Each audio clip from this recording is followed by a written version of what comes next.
Ó vere beata nox, ó noite verdadeiramente feliz. Em nome do Pai, e do Filho e do Espírito Santo. Amém. Meus queridos irmãos e irmãs, chegamos ao ponto mais alto das celebrações da nossa Santa Igreja, a vigília pascal e já com o domingo da Páscoa.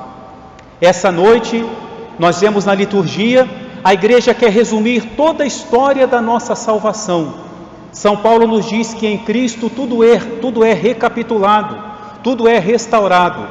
E na ressurreição de Cristo, a Igreja celebra toda a obra de Deus.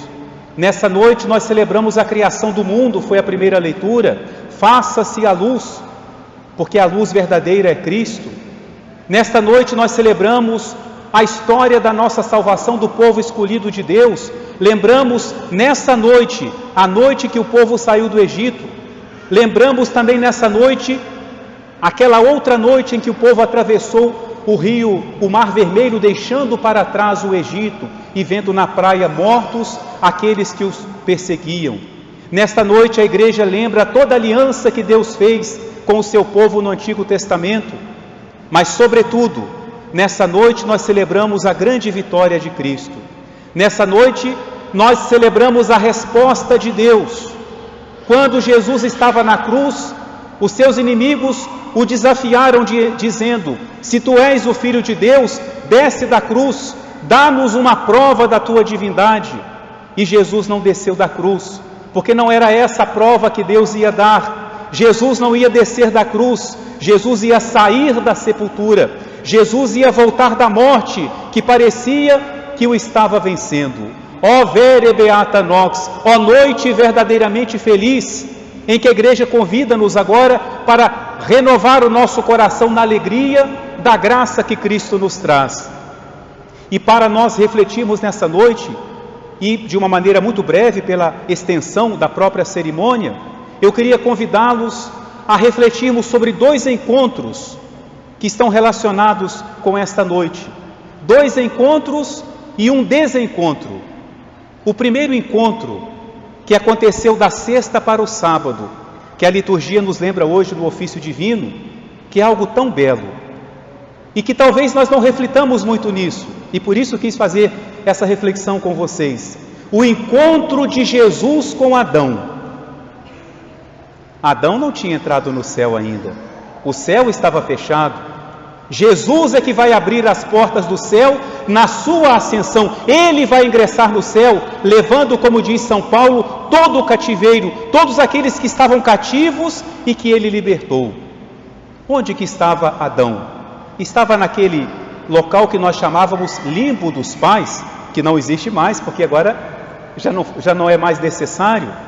Lá estavam todos os justos do Antigo Testamento.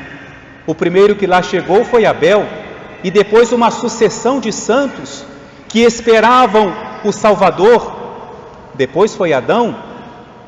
Um dia chegou lá um velho, um idoso, e falou assim: já está mais perto, Deus me fez uma promessa que eu ia ter um filho, e eu tive esse filho. Era Abraão, chegando no limbo dos pais. Depois chegou Isaac, depois chegou Jacó e disse: eu tive 12 filhos, e nos meus filhos Deus vai formar uma nação. E lá chegaram também depois os filhos de Jacó, e lá chegaram seus descendentes, e assim durante todo o Antigo Testamento, aquele lugar chamado também de mansão dos mortos, a região dos mortos, foi se enchendo. Um dia aconteceu lá uma grande algazarra. Chegou de uma vez um grupo de crianças, e os idosos se perguntaram: mas que está acontecendo? Aquele lugar silencioso agora está cheio de crianças fazendo festa. E as crianças disseram: o Messias já nasceu, e nós morremos por causa dele. Eram os santos inocentes. Depois chegou Simeão, que após ter Jesus nos braços, disse que já podia morrer, e anunciou para todas aquelas almas: o Messias está perto, eu já o tive em meus braços. Até que chega alguém com a cabeça cortada, João Batista, e assim como aqui na terra ele anunciou que o Messias tinha chegado, Agora ele anuncia para os pais que estavam lá no limbo dos pais: o Cordeiro está perto. Ele já está pregando. Não demora muito, ele vai aqui chegar. Até que na passagem da sexta para o sábado, é a liturgia que nos conta isso de uma maneira muito bonita, Jesus vai ao limbo dos pais. Quando se fala Jesus descendo Tadínferos, é isso. Ele foi visitar as almas daqueles que o esperavam, por quem também ele morreu. Se essas almas estavam lá e não estavam no inferno, castigo, é porque elas tinham sido salvas em virtude do sangue de Cristo. E essa leitura da liturgia nos diz que Cristo, ao chegar lá, ele foi à procura de Adão. Aquele Adão que sempre conversava com Deus toda tarde no paraíso. Deus descia do céu para conversar com Adão no paraíso. E agora novamente, Deus vai até Adão. Deus não desiste de suas obras. E Jesus se aproxima de Adão e fala para ele: eu sou o teu Deus, mas eu me fiz o teu filho para te salvar. Eu não te criei para seres cativo, e por isso eu vim tirar-te do sono da morte. Levanta-te, tu que dorma. Levanta, Adão. Eu vim te salvar. Tu estendeste a mão em direção à árvore que foi a tua perdição. Eu estendi meus braços na árvore da vida para te alcançar a salvação.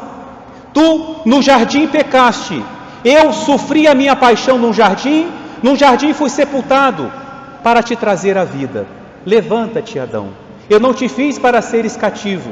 Eu quero te levar ao paraíso. Tu foste criado no paraíso, mas dele foste expulso por teu pecado.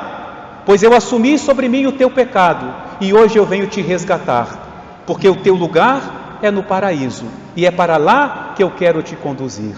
Como é belo esse encontro, meus irmãos. E em Adão, nós podemos ver o encontro de Cristo com cada um de nós, também cativos pelo pecado, também muitas vezes escravizados, que muitas vezes estendemos nossa mão para aquilo que não era de Deus, muitas vezes fomos iludidos e enganados.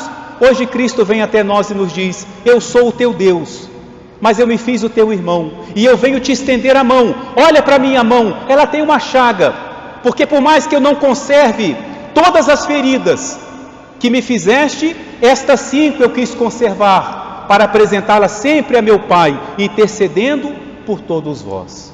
É o primeiro encontro. Cristo vem ao nosso encontro, como foi ao encontro de Adão lá no limbo dos pais.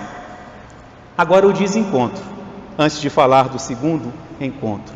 O desencontro é narrado pelo Evangelho.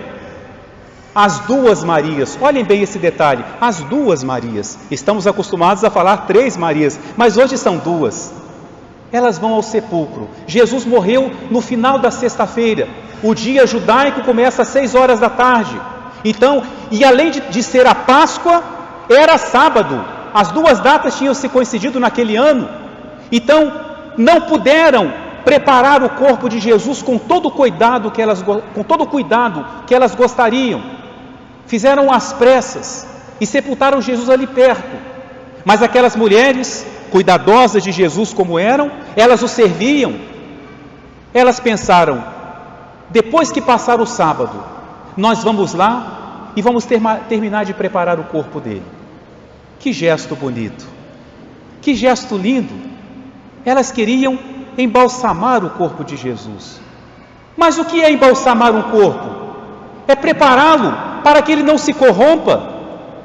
E qual é o corpo que se corrompe? É aquele que fica na sepultura, é aquele que vai ser reduzido ao pó. Esse é que tem perigo de se corromper. Então o gesto é muito bonito, mostra o amor daquelas mulheres, mas mostra que elas se esqueceram de uma coisa: Jesus não ia ficar na sepultura. E outra coisa, elas vão ao sepulcro, só que o sepulcro estava com uma enorme de uma pedra e com o selo do imperador e com os soldados. Como que elas iriam chegar até Jesus? Nisso elas não pensaram. O amor por Jesus era tão grande que elas não tiveram medo dos soldados e não pensaram na pedra. E aí acontece o desencontro. Elas vão à procura de Jesus. Chegam lá, 3º dia. Jesus tinha prometido: 3º dia, ao 3º dia eu ressuscitarei. E elas vão ao encontro dele, ainda querendo encontrar o seu corpo. e não o encontram. Esse é o desencontro. E por que não o encontram? O anjo diz para ela, outro evangelista nos dá o detalhe dessa frase: por que procurais entre os mortos aquele que está vivo? Não está aqui, ressuscitou. Por isso foi o desencontro. Elas foram procurar Cristo onde Cristo já não estava. Elas foram procurar Jesus na sepultura ao terceiro dia, e ao terceiro dia Jesus não estaria mais na sepultura como ele tinha prometido. Não está aqui, ressuscitou. Meus queridos irmãos, nós podemos guardar como um ramalhete espiritual da nossa Páscoa essa frase. Essa bela cerimônia, por mais que seja longa, mas tão bela, daqui a pouco termina. E nós voltamos para a nossa vida, voltamos para nossas ocupações, nossos trabalhos. Nós mudamos o nosso coração, mas o mundo não mudou, o ambiente em que nós vivemos não mudou, as circunstâncias em que nós vivemos não mudaram. Como é que eu vou enfrentar o mundo? Como é que eu vou fazer para guardar em mim essa vida nova que Cristo me traz hoje? Guardando esta frase: quando vier a tentação bater a porta de meu coração, eu vou dizer para ela: aquela pessoa que você procura não está aqui, ressuscitou com Cristo. Aquela pessoa que fazia a tua vontade, que caía nas tentações, não está aqui, ressuscitou. Não adianta procurar entre os mortos o vivo. Não quero mais ficar morto, quero estar vivo com Cristo. Não estou aqui, ressuscitei. E aí passamos para o terceiro encontro. Eu disse que foram duas Marias. Parece estranho que falta uma Maria para ir ao sepulcro. Nossa Senhora não foi. Nossa Senhora não se preocupou com embalsamar o corpo de Jesus, porque ela sabia que ele iria ressuscitar. Nos diz uma linda tradição que Nossa Senhora, depois da sepultura de Cristo, ela levou consigo para casa a coroa de espinhos e os cravos. E ela, na sua casa, ela chorava sobre aquela coroa, ela chorava sobre aqueles cravos. Ela tinha certeza que seu filho ia ressuscitar, mais do que Jó. Nossa Senhora dizia: eu sei que o meu Redentor está vivo, e na minha carne eu verei o meu Deus. E ela simplesmente esperava. A espera não tirava a sua dor, a certeza da ressurreição não tirava seu pesar de mãe, mas ela esperava, esperou contra toda a esperança. Nossa Senhora foi aquela chama que não se apaga, a chama da esperança, a chama da fé, no meio de todos, quase todos os discípulos que ficaram abalados na sua fé. Nossa Senhora permaneceu firme, esperando. Não foi ao sepulcro, ela não ia procurar entre os mortos o vivo, ela sabia que Jesus viria a ela. Meus irmãos, se Jesus foi ao encontro dos discípulos de Emaús, se Jesus foi ao encontro de Madalena, se Jesus foi ao encontro de Adão, como que Jesus não iria ao encontro de Nossa Senhora? E se alguém me falar assim: padre, mas não está na Bíblia? Claro, porque a Bíblia foi escrita para pessoas inteligentes, e não é preciso dizer uma verdade dessa. E como dizia também o autor, nenhum escritor sagrado, nem movido pelo Espírito Santo, ousou descrever esta cena. Esta cena é uma das páginas da história da nossa salvação, que nós só vamos poder entender e conhecer lá no céu. O melhor ainda está por vir. Jesus visita sua mãe. E talvez nós poderíamos imaginar que quando Jesus chegou, Nossa Senhora deu um salto de alegria e começou a sorrir e veio abraçar o seu filho. Não, eu imagino que não foi assim. Jesus foi até Nossa Senhora para consolar a sua mãe. A própria visão de Jesus, as mães poderiam explicar isso melhor, com certeza faria Nossa Senhora chorar mais ainda, porque ao ver o seu filho, ainda voltava à sua lembrança tudo o que ela tinha vivido na véspera. E Jesus, como filho, ele que foi consolar Adão, ele agora vem consolar Nossa Senhora. E é ele que fala para ela: Regina Coeli, letare. Minha mãe, não chores mais, eu venho te consolar. Eu venho trazer de volta a alegria para o teu coração. Eu venho te abraçar e venho agradecer-te, mãe, porque permaneceste firme. Passaste pelo cadinho da provação, passaste pelo túnel da fé, muita coisa não entendeste, como na perda no templo, e agora eu venho recompensar a tua fé. Se Isabel disse para Nossa Senhora, feliz és tu porque acreditaste, muito mais Jesus diz para Nossa Senhora, feliz és tu, mãe, porque acreditaste. Deixemos, meus irmãos, que a alegria da ressurreição de Cristo invada o nosso coração. Levemos em nossa vida essa certeza. Cristo vem nos visitar. Abramos a Ele o coração. Acolhamos Jesus como Adão o acolheu. Acolhamos também Jesus como a Virgem Maria e tenhamos a certeza que no meio do pranto, no meio da dor, dos sofrimentos, das incertezas de nossa vida, dos nossos pecados, das nossas quedas, Ele sempre vai nos estender a mão e vai dizer, eu sou o teu Deus, eu me fiz o teu irmão, eu me fiz o teu Salvador. Não quero que fiques mais entre os mortos, e quero que tenhas guardado em teu coração, guardado esta verdade. Não procure mais entre os mortos aquele que está vivo, porque assim como Cristo ressuscitou, eu também desejo ser uma nova criatura. Em nome do Pai, e do Filho e do Espírito Santo. Amém.